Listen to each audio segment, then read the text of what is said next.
Hello everyone, अगर आपको मेरा ये वीडियो पसंद आया तो इस वीडियो को लाइक कीजिएगा, इसको ज़्यादा शेयर कीजिएगा और मेरे चैनल को सब्सक्राइब कीजिएगा। हेलो एवरीवन, आज जो मैं वीडियो स्टार्ट करने जा रही हूँ वो इंडियन पार्टनरशिप एक्ट के जो सेक्शन 18 है, सेक्शन 19 है और सेक्शन 28 है, इन तीनों के ऊपर ये पर्टिकुलर वीडियो बनाऊँगी। तो इस पर्टिकुलर वीडियो के अंदर मैं जो सेक्शन 18 है उसके बारे में बताऊँगी, सेक्शन 19 के बारे में और सेक्शन 28 के बारे में। और ये वीडियो मेरा कंटिन्यूएशन में है, जो मैंने पहले जो वीडियो बनाए थे उसी की कंटिन्यूएशन में ये वीडियो है। तो इस वीडियो के अंदर हम स्टार्ट करते हैं सबसे पहले सेक्शन 18। तो लेट्स स्टार्ट द वीडियो। सबसे पहले सेक्शन 18 जो है वो ये बात करता है कि जो पार्टनर जो है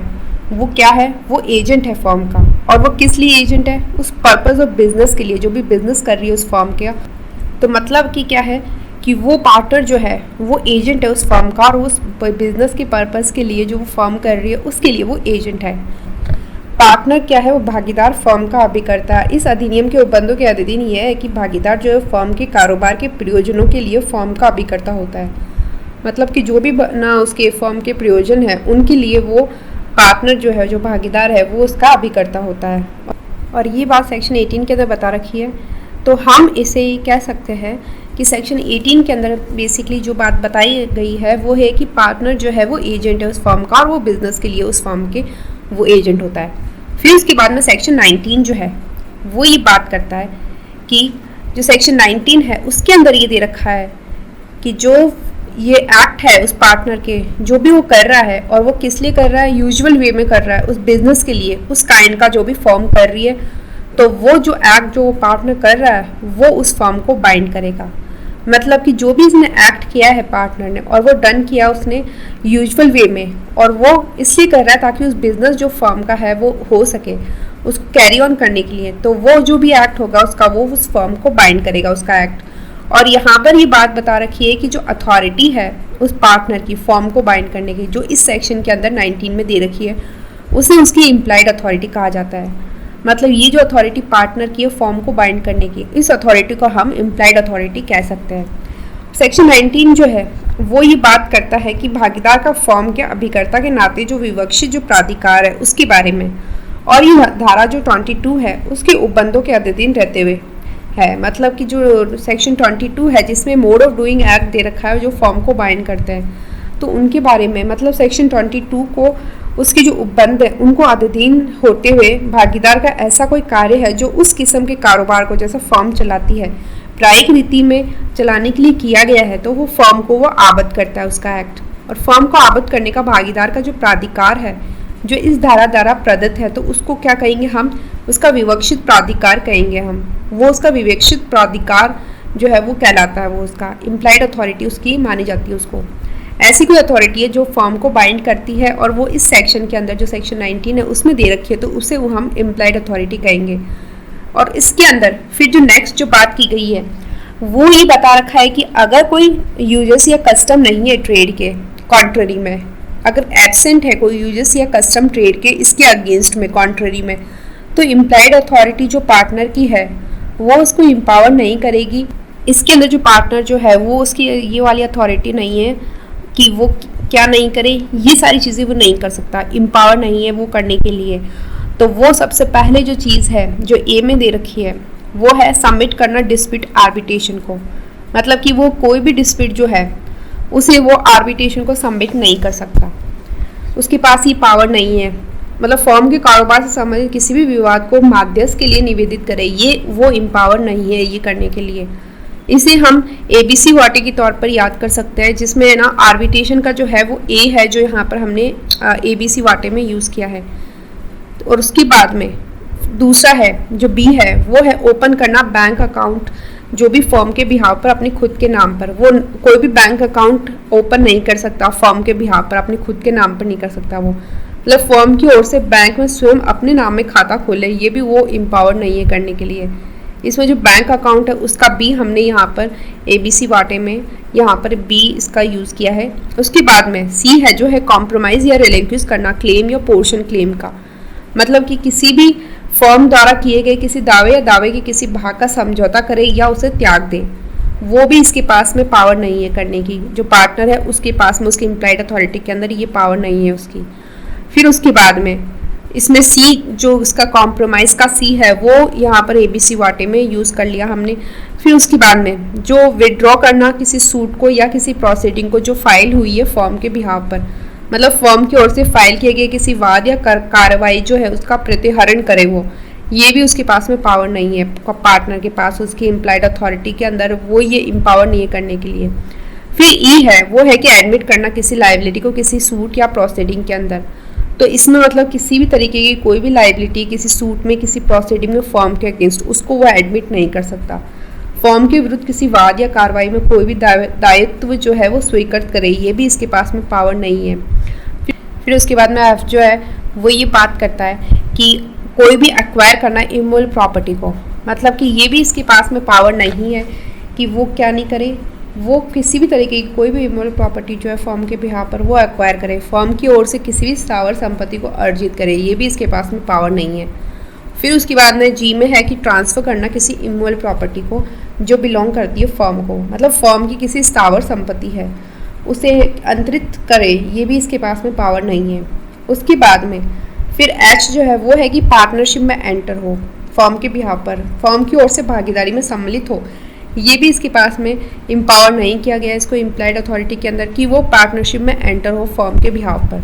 तो ये जो सारी जो पॉइंट बता रखे हैं एच तक, ये इसमें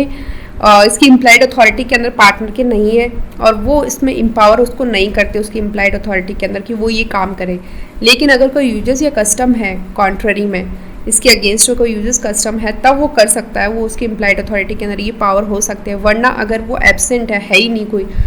तो उस केस में वो ये काम नहीं कर सकता। और ये इसमें ABC वाटे हमने यहाँ पर इनको शॉर्ट में समझने के लिए किया है ताकि ये हमें अच्छे से याद हो सके, क्योंकि इनके जो पॉइंट है वो पूछे जा सकते हैं और इनसे रिलेटेड जो भी पॉइंट है वो हमें as it is line wise याद हो, जैसे ABCD है उसमें एच तक याद रहे। तो इसलिए हमने यहाँ पर ये एक फॉर्मूला बनाया है ABC वाटे का, तो इसे हम याद करने में इनको आसानी रहेगी हमें। फिर उसके बाद में जो नेक्स्ट जो इसमें सेक्शन बता रखा है इस पर्टिकुलर वीडियो के अंदर, जो नेक्स्ट सेक्शन है वो है सेक्शन 28। सेक्शन 28 बात करता है होल्डिंग आउट की और इसे हम स्टॉपल भी कह सकते हैं। वैसे यहाँ पर सेक्शन जो 28 के अंदर होल्डिंग आउट ही दे रखा है, यहाँ पर स्टॉपल के बारे में नहीं बता रखा, लेकिन हम इसे एक तरीके से स्टॉपल भी मान सकते हैं सेक्शन 28 को। और सेक्शन 28 के अंदर जो बात बता रखी है वो उसमें दो बातें बता रखी है। पहली ये कि अगर कोई पर्सन है उसने क्या किया, वर्ड से, स्पोकन, रिटन या कंडक्ट से, मतलब किसी ने बोलकर, लिखकर या फिर अपने किसी आचरण से रिप्रेजेंट करता है वो खुद को, या नोइंगली वो परमिट करता है खुद को कि वो रिप्रेजेंट होता है पार्टनर के तौर पर उस फर्म के, तो वो लाइबल होगा पार्टनर के तौर पर। और वो किसके लिए लाइबल होगा, उस पर्सन के लिए होगा जिसने फेथ पर उस रिप्रेजेंटेशन के क्या किया, उसने क्रेडिट दे दिया फर्म को। और ये ज़रूरी नहीं कि जो पर्सन जो भी रिप्रेजेंट कर रहा है खुद को या जो भी रिप्रेजेंटेड हो रहा है पार्टनर के तौर पर, उसको पता है या उसको नहीं पता कि जो भी रिप्रेजेंटेशन है वो उस पर्सन के पास चला गया है, रीच्ड हो गया उस पर्सन के पास जिसने भी उसको क्रेडिट दिया है। ये बात ज़रूरी नहीं है उसकी नॉलेज में आना। यहाँ पर जो मेन जो चीज़ इम्पॉर्टेंट है वो ये है कि अगर कोई पर्सन ने किसी भी वर्ड से, स्पोकन, रिटन, कंडक्ट से रिप्रेजेंट किया खुद को या नोइंगली परमिट किया खुद को कि वो रिप्रेजेंटेड है पार्टनर के तौर पर उस फर्म के, तो वो लाइबल होगा पार्टनर के तौर पर। और क्योंकि यहाँ पर ये बता रखा है कि जैसे कोई मौखिक या फिर लिखित शब्दों द्वारा या फिर आचरण द्वारा ये व्यपदेशन करता है या जानकर वह ये व्यपदेशन किए जाने देता है कि वह किसी फर्म में भागीदार है, तो वह उस फर्म के भागीदार के नाते ऐसे किसी भी व्यक्ति के प्रति क्या है, प्रतिदायी है जिसने ऐसे किसी व्यपदेशन के भरोसे उस फर्म को क्या किया, प्रत्यय दिया, चाहे वो व्यक्ति जिसने अपनी भागीदारी होने, मतलब उसने भागीदार अपने होने के नाते, मतलब उसका व्यपदेशन उसका किया, या किसी जिसकी भागीदार होने का व्यपदेशन किया गया ये ज्ञान रखता हो या नहीं कि वह व्यपदेशन ऐसे प्रत्यय देने वाले व्यक्ति तक पहुंचाए। मतलब उसकी नॉलेज होना ज़रूरी नहीं है, सिर्फ यही काफ़ी है। उसने अगर खुद को रिप्रेजेंट कर दिया पार्टनर के तौर पर किसी पर्सन को, और उसने क्या किया, उस पर्सन ने उसने मान लिया कि हाँ ये पार्टनर है और उस फेथ के ऊपर उसने क्रेडिट दे दिया उस फर्म को, तो उस केस में बाद में वो पर्सन जो है उसे पार्टनर के तौर पर ही लाइबल माना जाएगा। और फिर उसके बाद में दूसरा जो इसका पॉइंट है वो ये बात करता है कि अगर पार्टनर की डेथ हो जाती है और अगर बिजनेस क्या है वो ओल्ड फर्म के नाम पर ही चलता है, तो continue use of that name या उस डिसीज पार्टनर का नाम, तो वो उसके लीगल रिप्रेजेंटेटिव जो है उनको या उसके इस्टेट को लाइबल नहीं करेंगे अगर कोई भी एक्ट होता है उस फर्म का और वो उसकी मतलब डेथ के बाद में होता है। तो उस केस में अगर उसका जो बिजनेस है वो उसकी पुरानी फर्म के नाम पर ही चल रहा है और पार्टनर की डेथ हो गई, या फिर तो उस केस में अगर उसका नाम यूज हो रहा है, उसका कंटिन्यू यूज हो रहा है उस पार्टनर के नाम का, या फिर उसका ना उस पर्टिकुलर जो बिजनेस है वो ओल्ड फर्म के नाम पर ही चल रहा है या उस डिसीज पार्टनर का नाम यूज हो रहा है उसमें, तो वो उसके जो लीगल रिप्रेजेंटेटिव है या फिर उसका जो इस्टेट है उसको लाइबल नहीं करेंगे उसकी डेथ के बाद में। जो भी कोई एक्ट फर्म का होता है तो उस एक्ट के लिए, तो उस केस में ना तो वो लाइबल होगा ना ही उसके लीगल रिप्रेजेंटेटिव लाइबल होंगे। अगर उस वो जो फर्म का अगर जो भी एक्ट हो है उस फर्म के उस एक्ट के लिए उसकी डेथ के बाद में, मतलब कि जहाँ की अगर किसी भागीदार की मृत्यु के पश्चात वही कारोबार अगर पुरानी फर्म के नाम से चालू रखा जाता है तो वहाँ पर उस नाम का या उस मृतक भागीदार के नाम का उस कारोबार के भाग्य स्वरूप उपयोग किए जाते रहना स्वयं उस मृतक भागीदार के विधिक प्रतिनिधि या उसकी संपदा को फर्म के ऐसे कार्य के लिए जो उसकी मृत्यु के पश्चात किया गया हो दायी नहीं बना देगा, उसको दायी नहीं बनाएगा। और क्योंकि उसकी डेथ हो गई और फिर भी अगर फर्म का जो भी बिजनेस है अगर उस पुरानी मतलब नाम पर चल रहा है या फिर उसका जो डिसीज पार्टनर का नाम है उसी का नाम चल रहा है, तो भी वो उसके लीगल रिप्रेजेंटेटिव को या फिर उसका जो भी स्टेट है उसको लाइबल नहीं करेंगे उसकी डेथ के बाद में अगर कोई एक्ट फॉर्म कर देती तो उस एक्ट के केस में। तो यहाँ पर ये बात बता रखी है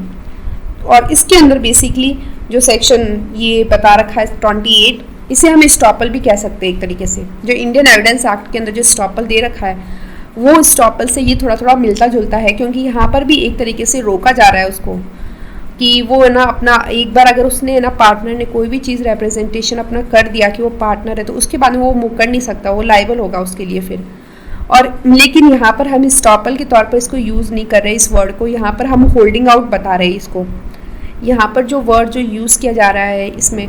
जो है वो पार्टनरशिप एक्ट में वो है होल्डिंग आउट, और होल्डिंग आउट को कहते हैं व्यपदेशन। तो इसे जो है यहाँ पर हमने व्यपदेशन के तौर पर ये वर्ड यूज़ किया गया है इंडियन पार्टनरशिप एक्ट के अंदर। और इसके बाद के जो सेक्शंस है वो मेरे नेक्स्ट वीडियो में कवर होंगे। अगर आपको मेरे इस वीडियो से कुछ भी अच्छा सीखने को मिला तो मेरे इस वीडियो को लाइक कीजिएगा, इससे ज़्यादा शेयर कीजिएगा और मेरे चैनल को सब्सक्राइब कीजिएगा। Thank you and stay tuned.